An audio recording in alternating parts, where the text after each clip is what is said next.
Today we're going to look at how I managed to build the world's first custom-made modular weightlifting platform for my home gym in response to the temporary closure of all the gyms in my area over the past few months. As the famous movie director and producer Orson Welles once said, "The absence of limitations is the enemy of art." During my country's COVID-19 lockdown, I was faced with the following problems. I had no access to the gym. Home gym equipment everywhere was selling out fast and the prices magically increased overnight.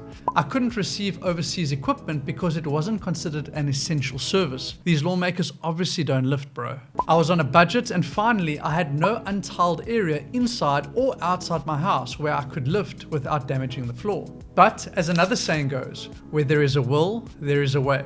Luckily, I already had a barbell and some plates which I had bought as a backdrop for our studio channel. I hope you like it. So all that was left to do was find a spot where I could slam barbells without worrying about the floor or disturbing our neighbors, who were also confined to their homes 24/7. The wood and rubber flooring, which I'd installed prior to the pandemic, was good enough for accidental drops of lighter objects, but wouldn't hold up to the continuous barbell lifts and drops. An online search yielded a clip of Dmitry Klokov lifting in what looked like his daughter's bedroom with foam mattresses on either side of him. These mattresses are called crash pads. They totally absorb the impact of dropping weights, and the sound is dampened very efficiently too. There are various companies that sell them. I'll drop links to the popular ones down below. However, as you can probably guess, most of these barbell crash pads were sold out at the time, and the available ones were either way too expensive, didn't ship, or had massive logistic delays due to the circumstances. Okay, so this is where the creativity juices started flowing. Let's run through the building of each component of the lifting platform we ended up making, after which I'll show you how this platform is totally modular and customizable, providing extra features that no other platform can provide for your home gym. So I started off by finding a local foam and upholstery business in my area that could make these crash pads from scratch. They invited me to their factory to check the material and explain exactly what I wanted. The factory offered a plethora of foams, but my research narrowed these options down to two types that are suitable for barbell crash pads. The first is a standard high-density polyurethane foam, and the second is rebonded foam, which is made up of various scrap pieces of foam which are compressed and bonded together. The rebonded foam is much denser, harder and tougher than the standard high-density foam. However, it is more expensive. In the reviews I watched of various commercial crash pads, the reviewers seemed to prefer the rebonded foam because they said it felt more robust for high volume and extreme use. The guys at my local foam and upholstery factory seemed to agree with this too. Nevertheless, we decided to go with a combination of two kinds of foam. I'll explain in further detail in just a bit. The next step was to decide on a size. Most manufacturers make 30 by 24 inches or 76 by 64 centimeter drop pads. However, when I marked the size out on the floor with some tape, I wasn't particularly impressed. I felt that this was hopelessly too small, especially seeing that sometimes I have to run after the weights a bit. Again, I can't afford to crack the tiles of my house. But I get why they make these pads so small though. The smaller ones are obviously cheaper to manufacture, and the bigger and heavier you go, the more expensive it is to ship, and everyone is pressured to offer cheap or free shipping these days. However, since I was getting my drop pads made locally, I didn't need to worry about keeping it small. I decided to make my pads double the size of the commercial ones. The final dimensions was 1.2 meters in length and 70 centimeters wide, or 47 by 30 inches. I decided on this width because the loading surface of the barbell sleeve is about 40 centimeters long. So I essentially gave myself 30 centimeters room for error on each side. For when I dropped the weights off center, I also figured that if the weights were constantly pounding the outer edges of the crash pad, they would be more likely to wear at those spots compared to the center section. In hindsight, I would have gone slightly bigger to 80 centimeters for even more room for error when dropping the weights, as well as for another reason that I shall tell you about later. I decided on a length of 120 centimeters for the following reasons. I had one big reservation when it came to barbell crash pads, namely that it raises the barbell above the feet. So essentially, it's like lifting off blocks all the time.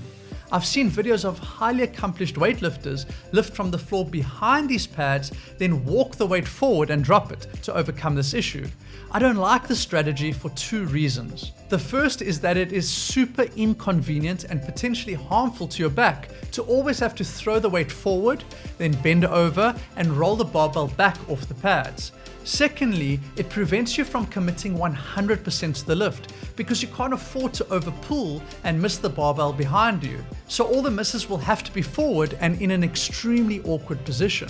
Therefore, to combat this issue, I needed a cost-effective solution of creating a middle platform that would bring my feet up flush with the pads as in traditional weightlifting platforms.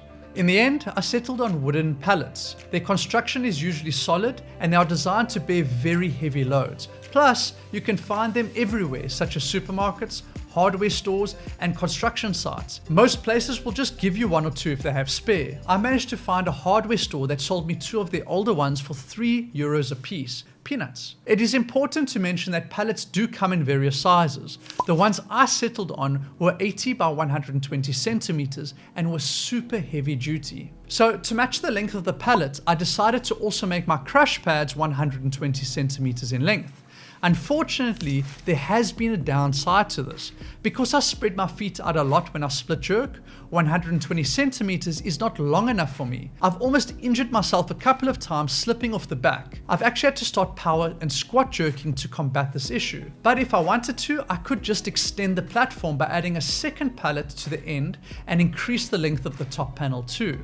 Speaking of the top panel, this was previously made out of scrap wood I had laying around. I turned it into a piece of gym equipment used for rubber band resistance training. This is now version 2 of our panel. Our video on how to make one of these will be out soon, so subscribe as to not miss out. Otherwise, keep checking the description of this video where we will post links to this video when it comes out. The addition of this panel made for a nice surface for lifting because it covered the big gaps in the pallets. Additionally, the ability to attach bands to the hooks allowed for lifts such as clean pulls and deadlifts to be used with accommodated resistance. I've even used mini bands for thrusters and overhead pressing. Anyways, moving on. The last I mentioned to worry about was the thickness of the drop pads. The commercial standard seems to be 15 centimeters or 6 inches thick.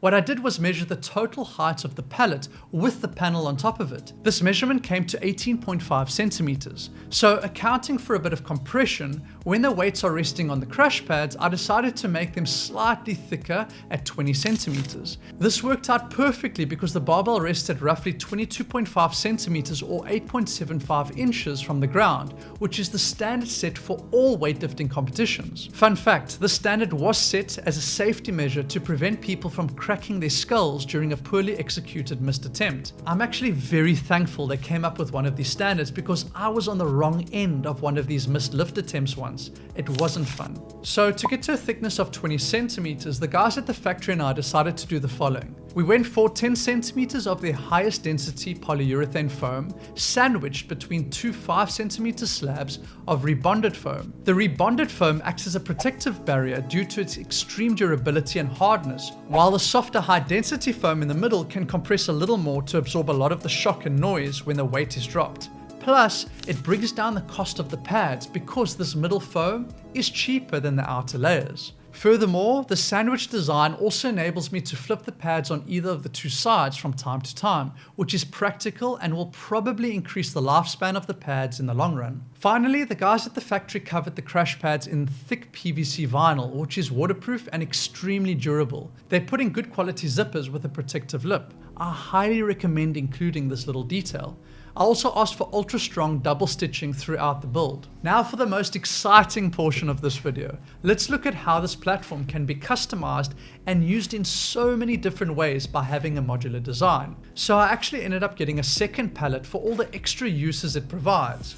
I cleaned up both pallets and sanded and painted them black to blend in nicely with the studio flooring and prevent getting splinters from constantly moving them barehanded.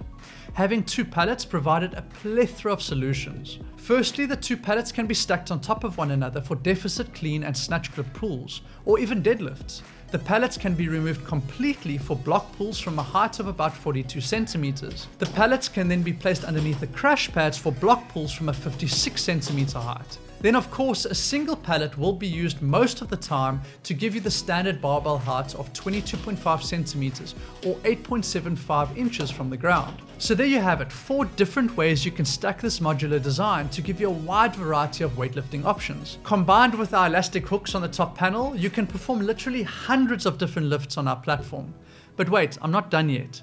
Everything can also be packed up neatly against the wall, taking up minimal space in your home, leaving the room free to be used for other purposes. And if that wasn't enough, we also realized that our crash pads could be joined together lengthways to serve as a movable spare bed mattress for a single guest.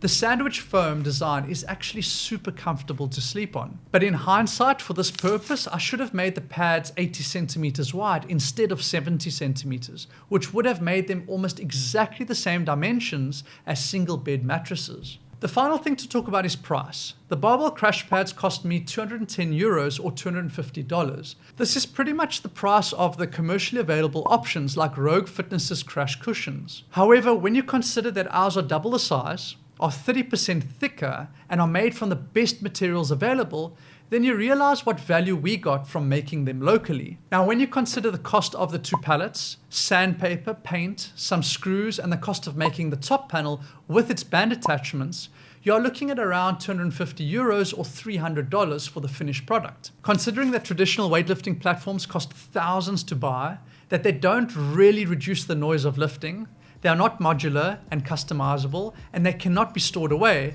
I think we have created the future of lifting platforms. But we'd love to hear what you guys think. Any ideas on how we can improve this platform even further? Let us know in the comments below. Hey guys, so since recording this video, we have received so much awesome attention regarding this lifting platform. This interest has urged us to create detailed drawings and a step-by-step guide on how to make this lifting platform in the form of an ebook. This ebook and all the exclusive content and products we produce in the future can be purchased in the shop on our website. Links will be in the description below. Furthermore, our Patreon members will all be receiving 50% off on all of our digital products in the future as a thanks for their continued support. Well, that's it from us today. Hope you enjoyed this video. Join us again next time for more health science made simple. I'm your host, Christopher. Until next time, cheers.